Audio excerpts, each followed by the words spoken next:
त्यागी का प्रेम, मुंशी प्रेमचंद। लाला गोपीनाथ को युवावस्था में ही दर्शन से प्रेम हो गया था। अभी वह इंटरमीडिएट क्लास में ही थे कि मिल और बर्कले के वैज्ञानिक विचार उनको कंठस्थ हो गए थे। उन्हें किसी प्रकार के विनोद प्रमोद में रुचि न थी। यहां तक कि कॉलेज के क्रिकेट मैचों में भी उनको उत्साह न होता था।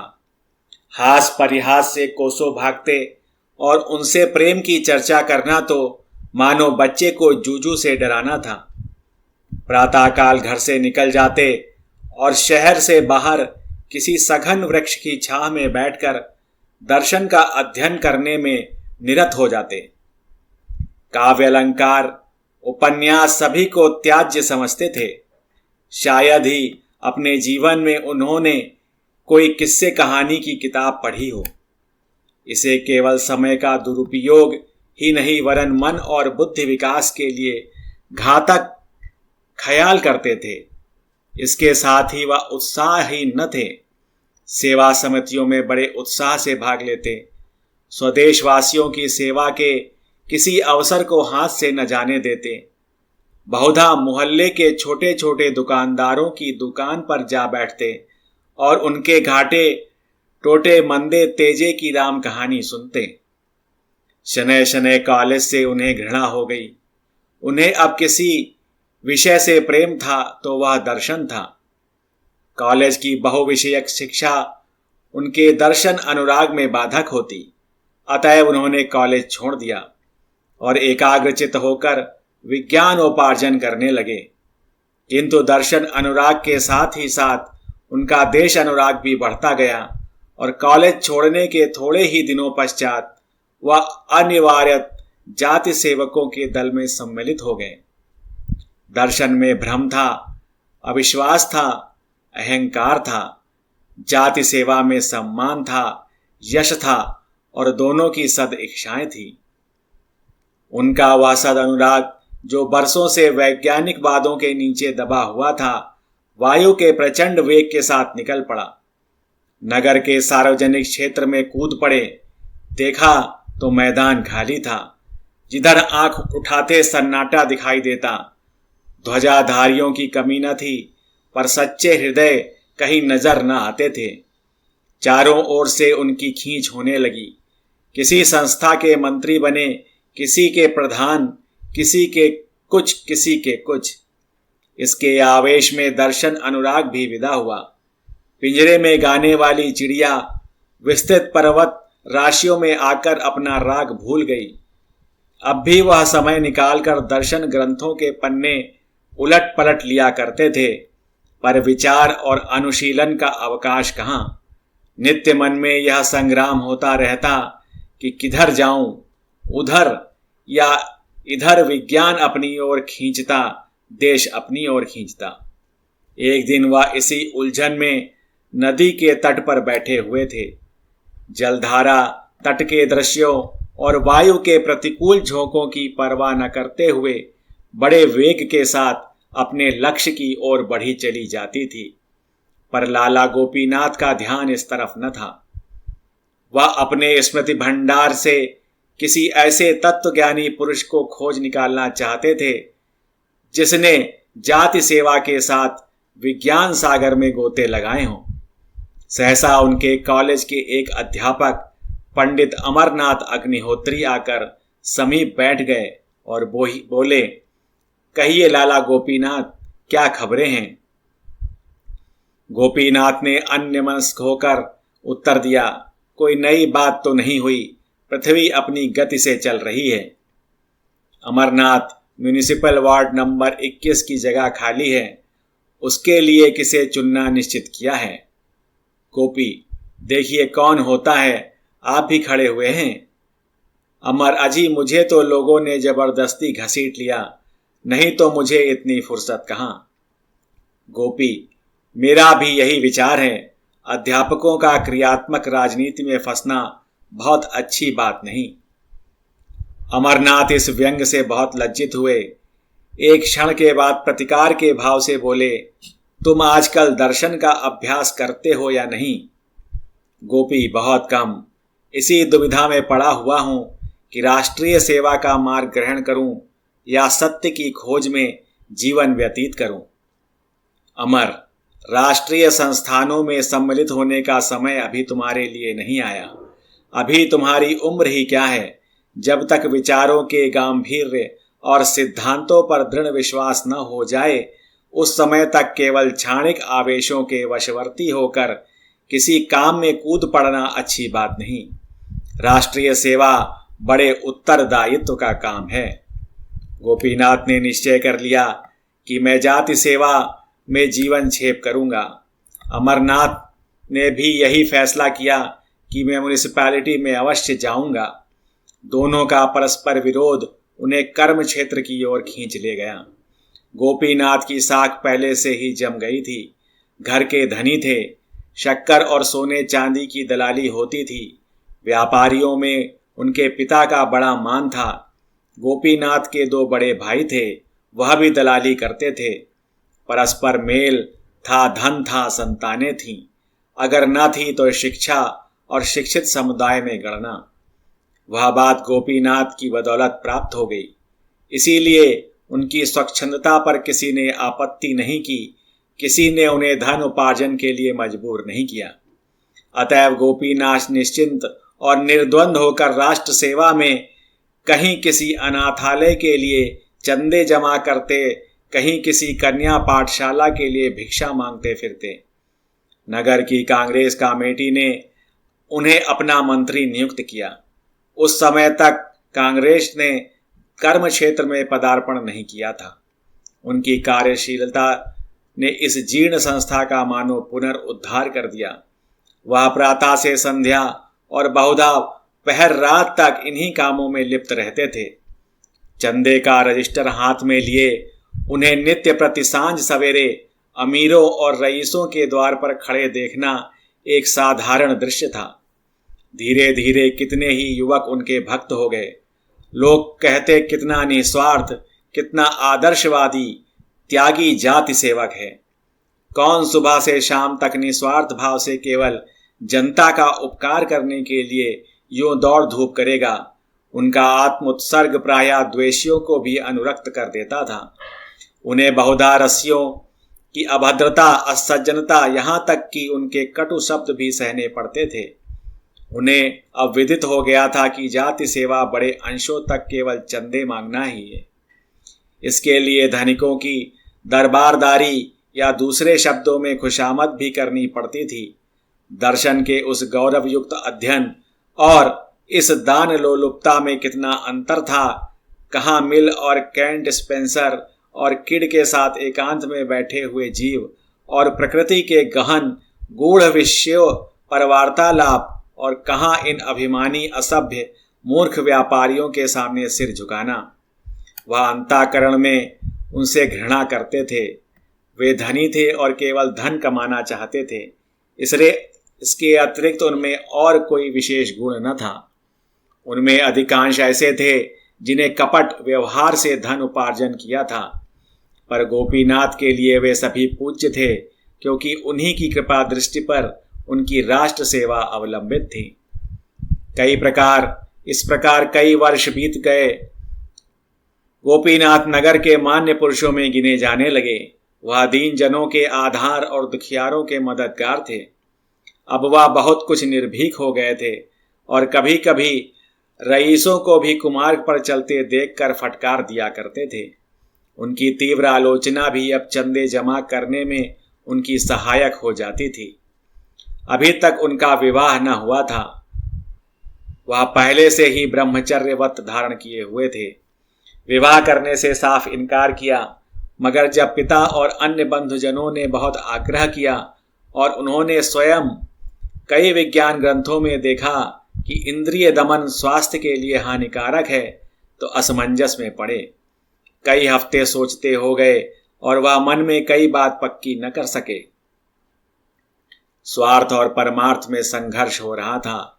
विवाह का अर्थ था अपनी उदारता की हत्या करना, अपने विस्तृत हृदय को संकुचित करना, न कि राष्ट्र के लिए जीना।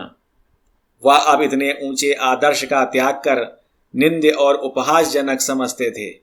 इसके अतिरिक्त अब वह अनेक कारणों से अपने को पारिवारिक जीवन के अयोग्य पाते थे। जीविका के लिए जिस उद्योगशीलता, जिस अनवरत परिश्रम और जिस मनोवृत्ति की आवश्यकता है वह उनमें न थी। जाति सेवा में भी उद्योगशीलता और अध्यवसाय की कम जरूरत न थी, लेकिन उनमें आत्मगौरव का हनन न होता था। परोपकार के लिए भिक्षा मांगना दान है, अपने लिए पान का एक बीड़ा भी भिक्षा है। स्वभाव में एक प्रकार की स्वच्छंदता आ गई थी। इन त्रुटियों पर पर्दा डालने के लिए जाति सेवा का बहाना बहुत अच्छा था। एक दिन वह सैर करने जा रहे थे कि रास्ते में अध्यापक अमरनाथ से मुलाकात हो गई। यह महाशय अब म्युनिसिपल बोर्ड के मंत्री हो गए थे और आजकल इस दुविधा में पड़े हुए थे कि शहर में मादक वस्तुओं के बेचने का ठेका लूं या ना लूं। लाभ बहुत था पर बदनामी भी कम न थी। अभी तक कुछ निश्चय न कर सके थे। इन्हें देखकर बोले, कहिए लाला जी, मिजाज अच्छा है ना? आपके विवाह के विषय में क्या हुआ? गोपीनाथ ने दृढ़ता से कहा, मेरा इरादा विवाह करने का नहीं है। अमरनाथ, ऐसी भूल न करना। तुम अभी नवयुवक हो, तुम्हें संसार का कुछ अनुभव नहीं है। मैंने ऐसी कितनी मिसालें देखी हैं जहां अविवाहित रहने से लाभ के बदले हानि ही हुई है। विवाह मनुष्य को सुमार्ग पर रखने का सबसे उत्तम साधन है जिसे अब तक मनुष्य ने आविष्कृत किया है। उस व्रत से क्या फायदा जिसका परिणाम छिछोरापन हो? गोपीनाथ ने प्रत्युत्तर दिया, आपने मादक वस्तुओं के ठीके के विषय में क्या निश्चय किया? अमर, अभी तक कुछ नहीं। जी हिचकता है, कुछ ना कुछ बदनामी तो होगी ही। गोपी, एक अध्यापक के लिए मैं इस पेशे को अपमान समझता हूं। अमर, कोई पेशा खराब नहीं है अगर ईमानदारी से किया जाए। गोपी, यहां मेरा आपसे मतभेद है। कितने ही ऐसे व्यवसाय हैं जिन्हें एक सुशिक्षित व्यक्ति भी कभी स्वीकार नहीं कर सकता। मादक वस्तुओं का ठेका उनमें से एक है। गोपीनाथ ने आकर अपने पिता से कहा, मैं कदापि विवाह न करूंगा। आप लोग मुझे विवश न करें, वरना पछताइएगा। अमरनाथ ने उसी दिन ठीके के लिए प्रार्थना पत्र भेज दिया और वह स्वीकृत भी हो गया। 2 साल हो गए हैं। लाला गोपीनाथ ने एक कन्या पाठशाला खोली है और उसके प्रबंधक हैं। शिक्षा की विभिन्न पद्धतियों का उन्होंने खूब अध्ययन किया है और इस पाठशाला में वह उनका व्यवहार कर रहे हैं। शहर में यह पाठशाला बहुत ही सर्वप्रिय है। उसने बहुत अंशों में उस उदासीनता का परिशोध कर दिया है जो माता पिता को पुत्रियों की शिक्षा की ओर होती है।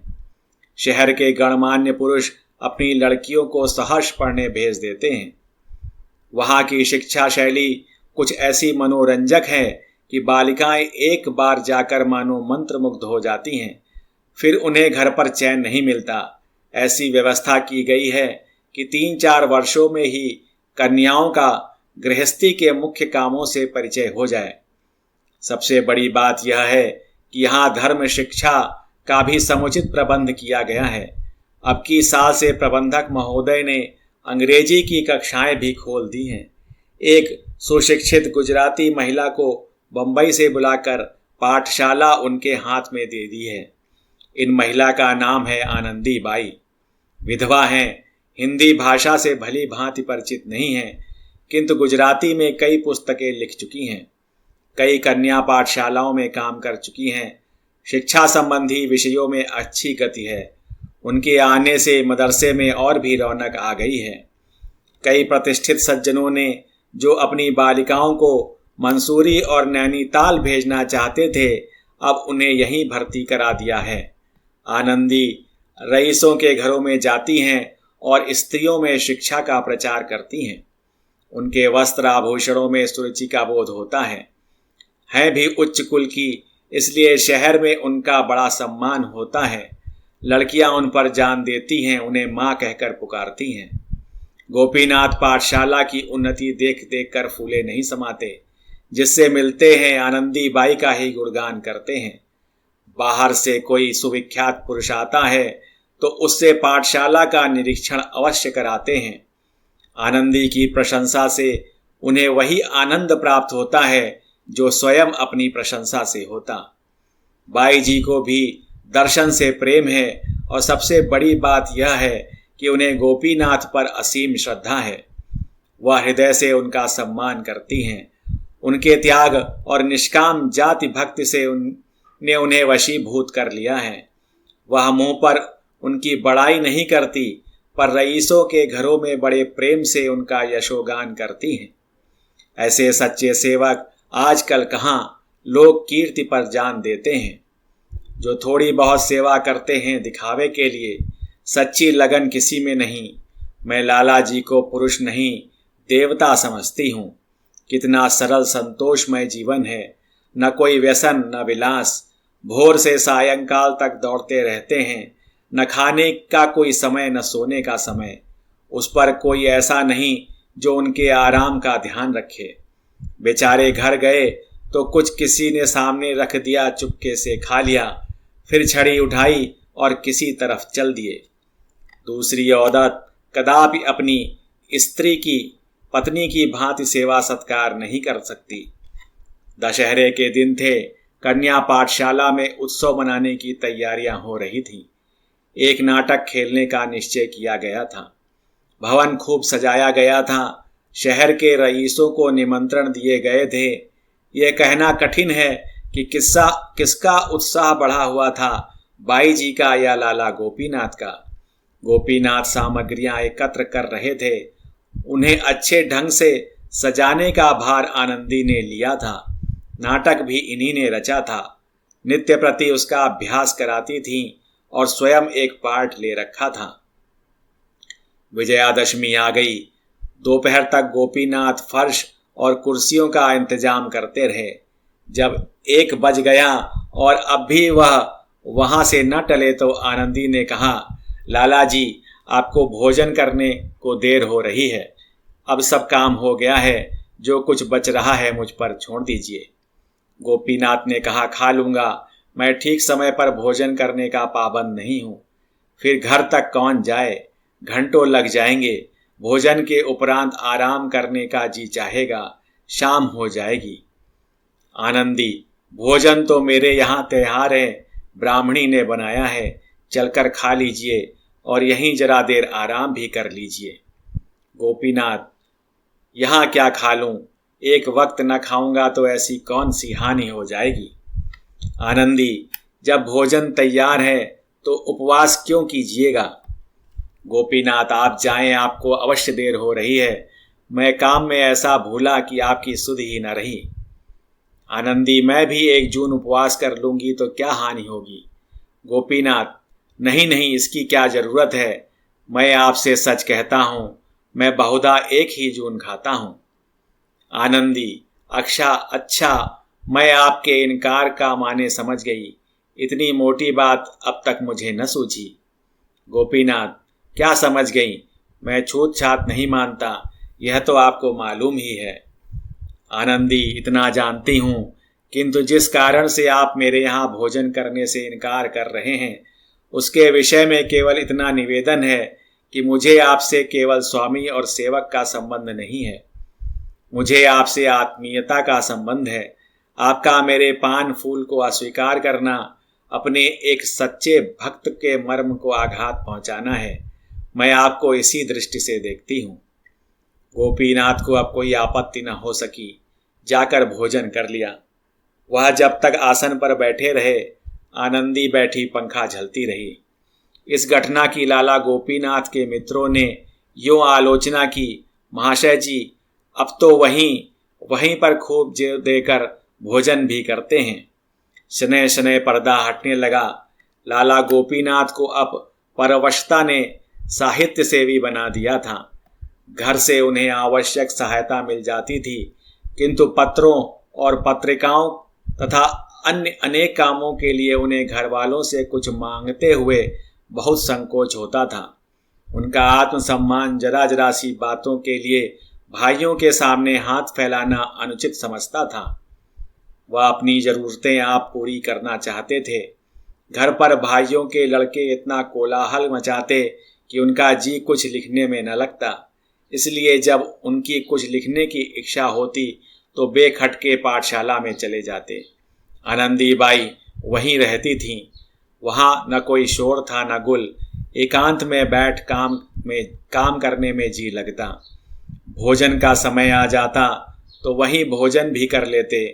कुछ दिनों के बाद उन्हें बैठकर लिखने में कुछ असुविधा होने लगी। आंखें कमजोर हो गई थीं तो आनंदी ने लिखने का भार अपने सिर ले लिया। लाला साहेब बोलते थे, आनंदी लिखती थी। गोपीनाथ की प्रेरणा से उन्होंने हिंदी सीखी थी और थोड़े ही दिनों में इतनी अभ्यस्त हो गई थी कि लिखने में जरा भी हिचक न होती। लिखते समय कभी कभी उन्हें ऐसे शब्द और मुहावरे सूझ जाते कि गोपीनाथ फड़क फड़क उठते। उनके लेख में जान सी पड़ जाती। वह कहते, यदि तुम स्वयं कुछ लिखो तो मुझसे बहुत अच्छा लिखोगी।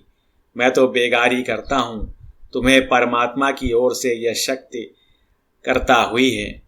नगर के लाल बुझक्कड़ों में इस सहकारिता पर टीका टिप्पणियां होने लगीं, पर विद्वज्जन अपनी आत्मा की शुचिता के सामने ईर्ष्या के व्यंग्य की कब परवाह करते हैं। आनंदी कहती, यह तो संसार है, जिसके मन में आए कहे, पर मैं उस पुरुष का निरादर नहीं कर सकती जिस पर मेरी श्रद्धा है। पर गोपीनाथ इतने निर्भीक न थे। उनकी सुकीर्ति का आधार लोकमत था। वह उसकी भर्त्सना न कर सकते थे। इसीलिए वह दिन के बदले रात को रचना करने लगे। पाठशाला में इस समय कोई देखने वाला न होता था। रात की नीरवता में खूब जी लगता। आराम कुर्सी पर लेट जाते। आनंदी मेज के सामने कलम हाथ में लिए उनकी ओर देखा करती। जो कुछ उनके मुख से निकलता तुरंत लिख लेती। उनकी आंखों से विनय और शील, श्रद्धा और प्रेम की किरण सी निकलती हुई जान पड़ती। गोपीनाथ जब किसी भाव को मन में व्यक्त करने के बाद आनंदी की ओर ताकते कि वह लिखने के लिए तैयार है या नहीं, तो दोनों व्यक्तियों की निगाहें मिलती और आप ही झुक जाती। गोपीनाथ को इस तरह काम करने की ऐसी आदत पड़ जाती थी कि जब किसी कार्यवश यहाँ आने का अवसर न मिलता तो वह विकल हो जाते थे। आनंदी से मिलने से पहले गोपीनाथ को स्त्रियों का कुछ तो ज्ञान था। वह केवल पुस्तकों पर अवलंबित था। स्त्रियों के विषय में प्राचीन और अर्वाचीन, प्राच्य और पाश्चात्य सभी विद्वानों का एक ही मत था। यह मायावी आत्मिक उन्नति की बाधक, परमार्थ की विरोधिनी वृत्तियों को कुमार की ओर ले जाने वाली, हृदय को संकीर्ण बनाने वाली होती है। इन्हीं कारणों से उन्होंने इस मायावी जाति से अलग रहना ही श्रेयस्कर समझा था। किंतु अब अनुभव बतला रहा था कि स्त्रियां सन्मार्ग की ओर भी ले जा सकती हैं। उनमें सद्गुण भी हो सकते हैं। वे कर्तव्य और सेवा के भावों को जागृत भी कर सकती हैं। तब उनके मन में प्रश्न उठता कि यदि ना आनंदी से मेरा विवाह होता तो मुझे क्या आपत्ति हो सकती थी। उसके साथ तो मेरा जीवन बड़े आनंद से कट जाता। एक दिन वह आनंदी के यहाँ गए तो सिर में दर्द हो रहा था। कुछ लिखने की इच्छा न हुई। आनंदी को इसका कारण मालूम हुआ तो उसने उनके सिर में धीरे धीरे तेल मलना शुरू किया। गोपीनाथ को उस समय अलौकिक सुख मिल रहा था। मन में प्रेम की तरंगे उठ रही थीं। नेत्र, मुख, वाणी सभी प्रेम में पगे जाते थे। उसी दिन से उन्होंने आनंदी के यहाँ आना छोड़ दिया। एक सप्ताह बीत गया और न आए। आनंदी ने लिखा, आपसे पाठशाला संबंधी कई विषयों में राय लेनी है, अवश्य आइए। तब भी न गए। उसने फिर लिखा, मालूम होता है आप मुझसे नाराज हैं। मैंने जानबूझकर तो कोई ऐसा काम नहीं किया, लेकिन यदि वास्तव में आप नाराज हैं तो मैं यहाँ रहना उचित नहीं समझती। अगर आप अब भी ना आएंगे तो मैं द्वितीय अध्यापिका को चार्ज देकर चली जाऊंगी। गोपीनाथ पर इस धमकी का भी कुछ असर न हुआ। अब भी न गए। अंत में 2 महीने तक खिंचे रहने के बाद उन्हें ज्ञात हुआ कि आनंदी बीमार है। और 2 दिन से पाठशाला नहीं आ सकी। तब वह किसी तर्क या युक्ति से अपने को न रोक सके। पाठशाला में आए और कुछ झिझकते सकुचाते आनंदी के कमरे में कदम रखा। देखा तो चुपचाप पड़ी हुई थी। मुख पीला था, शरीर घुल गया था। उसने उनकी ओर दया प्रार्थी नेत्रों से देखा। उठना चाहा पर अशक्ति ने उठने न दिया। गोपीनाथ ने आर्द्र कंठ से कहा, लेटी रहो, लेटी रहो, उठने की जरूरत नहीं, मैं बैठ जाता हूं। डॉक्टर साहब आए थे। मिश्राइन ने कहा, जी हां, 2 बार आए थे, दवा दे गए हैं। गोपीनाथ ने नुस्खा देखा। डॉक्टरी का साधारण ज्ञान था। नुस्खे से ज्ञात हुआ हृदय रोग है। औषधियां सभी पुष्टिकर और बलवर्धक थीं। आनंदी की ओर फिर देखा। उसकी आंखों से अश्रुधारा बह रही थी। उसका गला भी भर आया। हृदय मसोसने लगा। गदगद होकर बोले, आनंदी, तुमने मुझे पहले इसकी सूचना न दी, नहीं तो रोग इतना न बढ़ने पाता। आनंदी, कोई बात नहीं है, अच्छी हो जाऊंगी, जल्दी ही अच्छी हो जाऊंगी। मर भी जाऊंगी तो कौन रोने वाला बैठा हुआ है। यह कहते कहते वह फूट फूट कर रोने लगी। गोपीनाथ दार्शनिक थे, पर अभी तक उनके मन के कोमल भाव शिथिल न हुए थे। कंपित स्वर से बोले, आनंदी, संसार में कम से कम एक ऐसा आदमी है जो तुम्हारे लिए अपने प्राण तक दे देगा। यह कहते कहते वह रुक गए। उन्हें अपने शब्द और भाव कुछ भद्दे और उच्छृंखल से जान पड़े। अपने मनोभावों को प्रकट करने के लिए वह इन सारहीन शब्दों की अपेक्षा कहीं अधिक काव्य में रसपूर्ण अनुरक्त शब्दों का व्यवहार करना चाहते थे, पर वह इस वक्त याद ना पड़े। आनंदी ने पुलकित होकर कहा, 2 महीनों तक किस पर छोड़ दिया था? गोपीनाथ, इन 2 महीनों में मेरी जो दशा थी वह मैं ही जानता हूं। यही समझ लो कि मैंने आत्महत्या नहीं की। यही बड़ा आश्चर्य है। मैंने न समझा था कि अपने व्रत पर स्थिर रहना मेरे लिए इतना कठिन हो जाएगा। आनंदी ने गोपीनाथ का हाथ धीरे से अपने हाथ में लेकर कहा, अब तो कभी इतनी कठोरता न कीजिएगा। गोपीनाथ संचित होकर, अंत क्या है? आनंदी, कुछ भी हो, कुछ भी हो, अपमान, निंदा, उपहास, आत्मवेदना। आनंदी, कुछ भी हो, मैं सब कुछ सह सकती हूं और आपको भी मेरे हेतु सहना पड़ेगा। गोपी, आनंदी, मैं अपने को प्रेम पर बलिदान कर सकता हूं, लेकिन अपने नाम को नहीं। इस नाम को अकलंकित रखकर मैं समाज की बहुत कुछ सेवा कर सकता हूं। आनंदी, न कीजिए।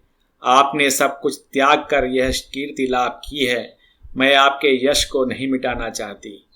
गोपीनाथ का हाथ हृदय स्थल पर रखकर, इसको चाहती हूं, इससे अधिक त्याग की आकांक्षा नहीं रखती। गोपी, दोनों बातें एक साथ संभव हैं। आनंदी, संभव हैं, मेरे लिए संभव हैं। मैं प्रेम पर अपनी आत्मा को भी न्यौछावर कर सकती हूं। इसके पश्चात लाला गोपीनाथ ने आनंदी की बुराई करनी शुरू की। मित्रों से कहते, उनका जी अब काम में नहीं लगता, पहले की सी तनदेही नहीं थी। किसी से कहते, उनका जी अब यहाँ से उचाट हो गया है, अपने घर जाना चाहती है। उनकी इच्छा है मुझे प्रतिवर्ष तरक्की मिला करे और उसकी यहाँ गुंजाइश नहीं। पाठशाला को कई बार देखा और अपनी आलोचना में काम को असंतोषजनक लिखा। शिक्षा संगठन, उत्साह, सुब्रंद सभी बातों में निराशाजनक क्षति पाई। वार्षिक अधिवेशन में जब कई सदस्यों ने आनंदी की वेतन वृद्धि का प्रस्ताव उपस्थित किया तो लाला गोपीनाथ ने उसका विरोध किया। उधर आनंदी बाई भी गोपीनाथ के दुखड़े रोने लगी। यह मनुष्य नहीं है, पत्थर का देवता है। उन्हें प्रसन्न करना दुस्तर है। अच्छा ही हुआ कि उन्होंने विवाह नहीं किया, नहीं तो दुखिया इनके नखरे उठाते उठाते सिधार जाती। कहाँ तक कोई सफाई और सुप्रबंध पर ध्यान दे। दीवार पर एक धब्बा भी पड़ गया, किसी कोने खुतरे में एक जाला भी लग गया, बरामदों में कागज का एक टुकड़ा भी पड़ा मिल गया तो आपके तेवर बदल जाते हैं। 2 साल मैंने ज्यों त्यों करके निभाहा, लेकिन देखती हूं तो लाला साहब की निगाह दिनों दिन कड़ी होती जाती है। ऐसी दशा में मैं यहाँ अधिक नहीं ठहर सकती। मेरे लिए नौकरी में कल्याण नहीं है। जब जी चाहेगा उठ खड़ी होंगी।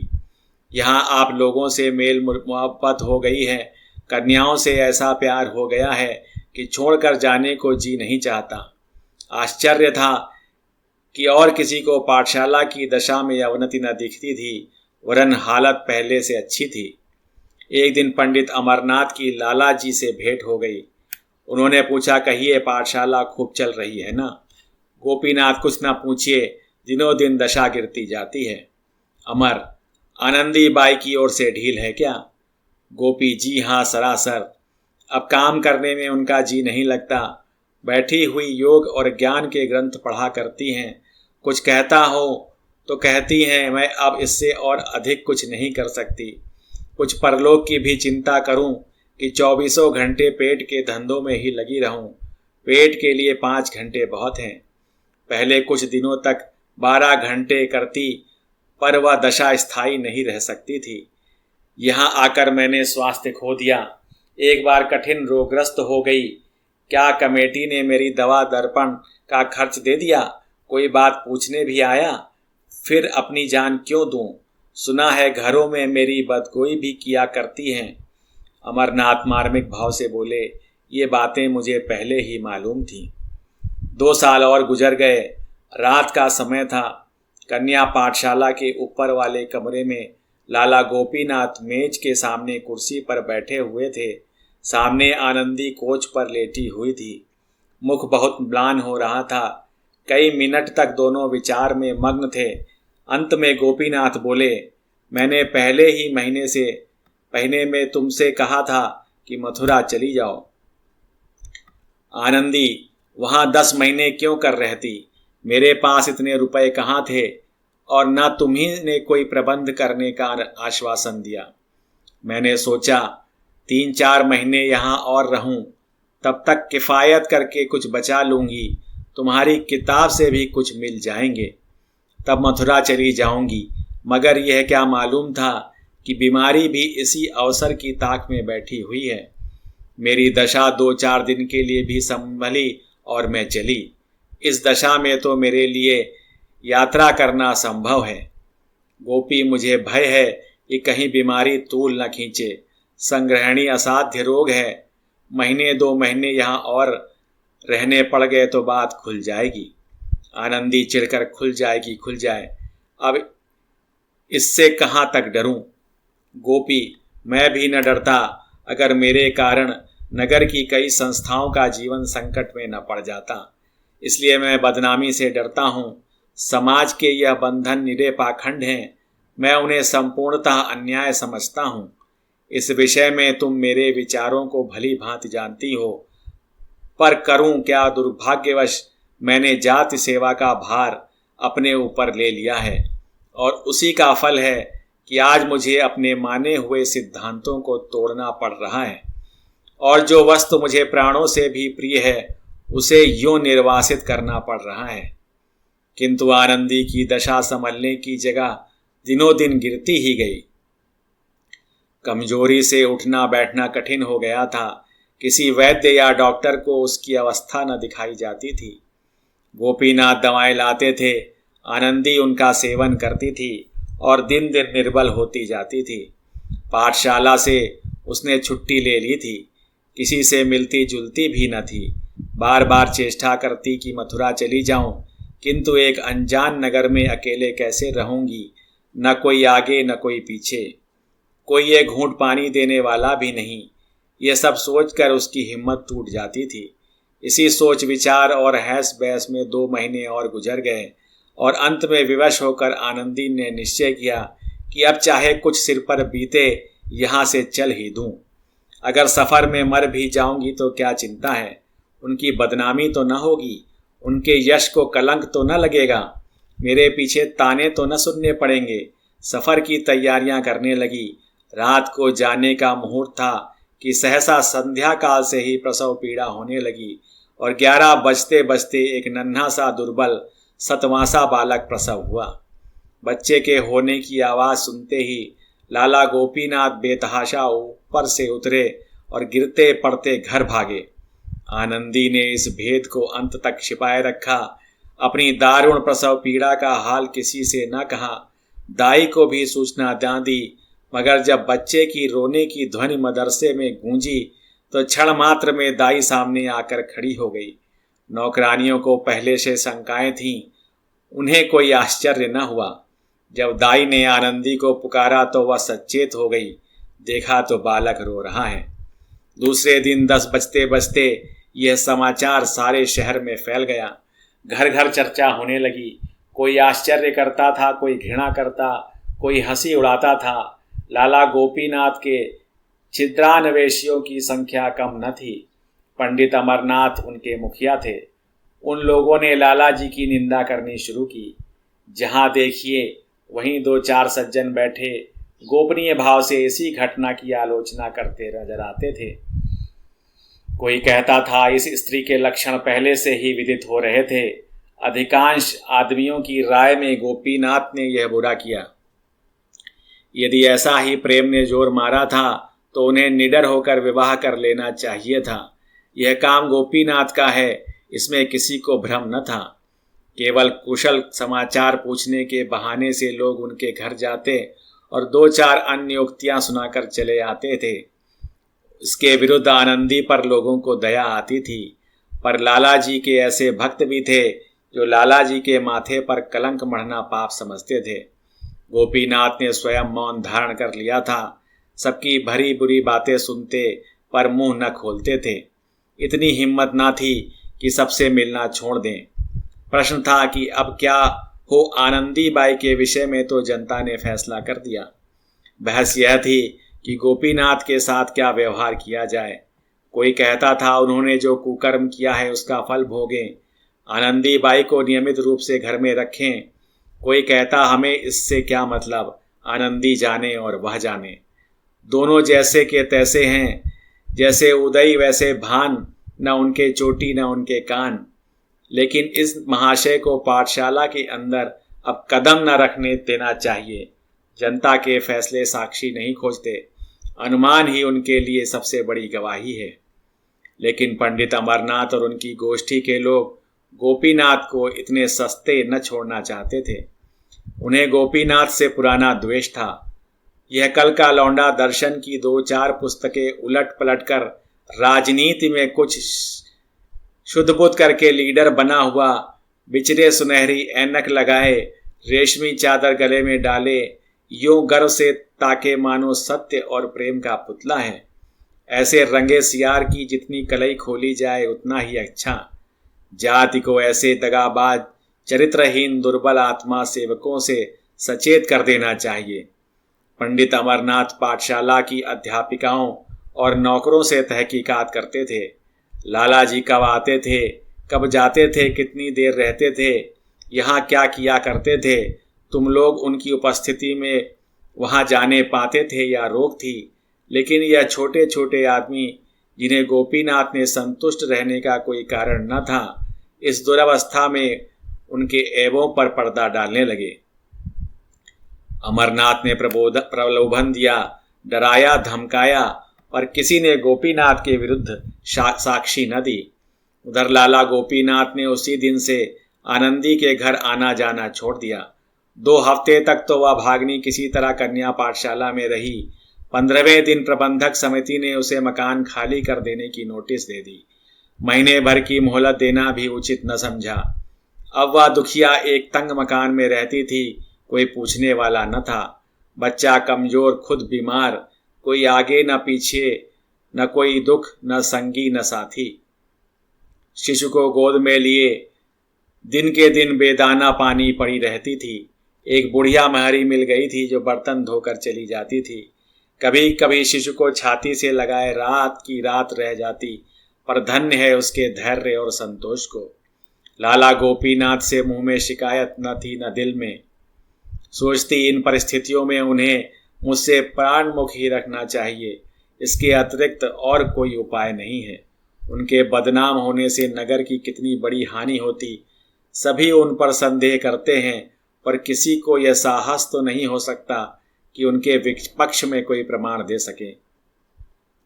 यह सोचते हुए उसने स्वामी अभेदानंद की एक पुस्तक उठाई और उसके एक अध्याय का अनुवाद करने लगी। अब उसकी जीविका का एकमात्र यही आधार था। सहसा धीरे से किसी ने द्वार खटखटाया। वह चौंक पड़ी। लाला गोपीनाथ की आवाज़ मालूम हुई। उसने तुरंत द्वार खोल दिया। गोपीनाथ आकर खड़े हो गए और सोते हुए बालक को प्यार से देखकर बोले, आनंदी, मैं तुम्हें मुंह दिखाने लायक नहीं हूँ। मैं अपनी भीरुता और नैतिक दुर्बलता पर अत्यंत लज्जित हूँ। यद्यपि मैं जानता हूँ कि मेरी बदनामी जो कुछ होनी थी वह हो चुकी। मेरे नाम से चलने वाली संस्थाओं को जो हानि पहुँचनी थी पहुँच चुकी।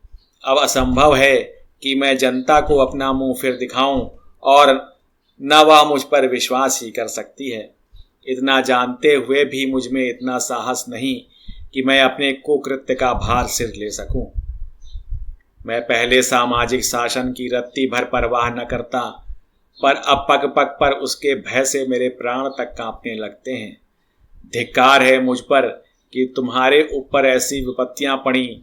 लोक निंदा, रोग, शोक, निर्धनता सभी का सामना करना पड़ा और मैं यूं अलग अलग रहा मानो मुझसे कोई प्रयोजन नहीं है। पर मेरा हृदय ही जानता है कि उसको कितनी पीड़ा होती थी। कितनी ही बार आने का निश्चय किया और फिर हिम्मत हार गया। अब मुझे विदित हो गया कि मेरी सारी दार्शनिकता केवल हाथी के दांत थी। मुझमें क्रिया शक्ति नहीं है, लेकिन इसके साथ ही तुमसे अलग रहना मेरे लिए असह्य है। तुमसे दूर रहकर मैं जिंदा नहीं रह सकता। प्यारे बच्चे को देखने के लिए मैं कितनी ही बार लालायित हो गया हूँ, पर यह आशा कैसे करूँ कि मेरी चरित्रहीनता का ऐसा प्रत्यक्ष प्रमाण पाने के बाद तुम्हें मुझसे घृणा न हो गई होगी। आनंदी, स्वामी आपके मन में ऐसी बातों का आना मुझ पर घोर अन्याय है। मैं ऐसी बुद्धिहीन नहीं हूँ केवल अपने स्वार्थ के लिए आपको कलंकित करूं। मैं आपको अपना इष्ट देव समझती हूँ और सदैव समझूंगी। मैं भी अब आपके वियोग दुख को नहीं सह सकती। कभी कभी आपके दर्शन